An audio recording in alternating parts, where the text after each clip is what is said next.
Bismillahirrahmanirrahim. Assalamualaikum. Petang ni tuan-tuan dan puan-puan, kita masak singgang sepedah.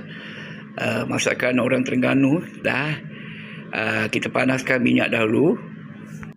Okey, setelah bahan yang kita kisar tadi, bawang merah, bawang putih, bawang besar dan naik pecah minyak, kita masukkan sedikit lada kering lada kering untuk merahkan kuah.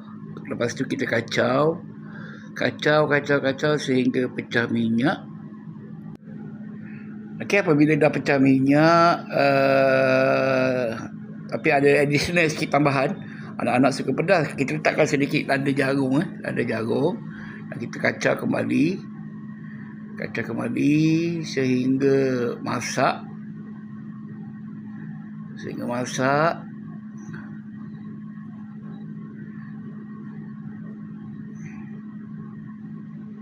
Biarkan pecah minyak seketika. Okey, masa ni kita tambahkan air asam jawa.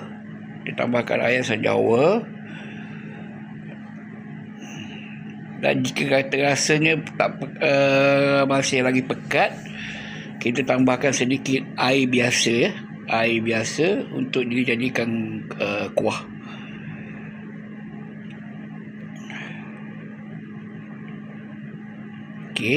Okey, selepas tu kita biarkan seketika kuah kita mendidih. Apabila dah mendidih, nanti kita masukkan ikan.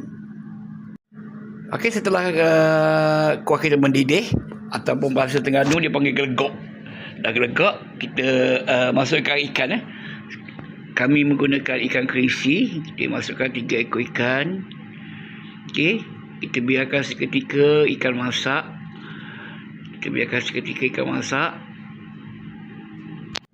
Okey, selepas kita tengok dia menggelegak, kita letakkan sedikit perasa, ajinomoto, garam dan gula. Dan satu rahsianya adalah serbuk kunyit. Okey, setelah kita masukkan serbuk kunyit dan semua bahan perisa, kita biarkan dia menggelegak. Okey, alhamdulillah, kita punya masakan singgang sepedah dah masak. Kebiasaannya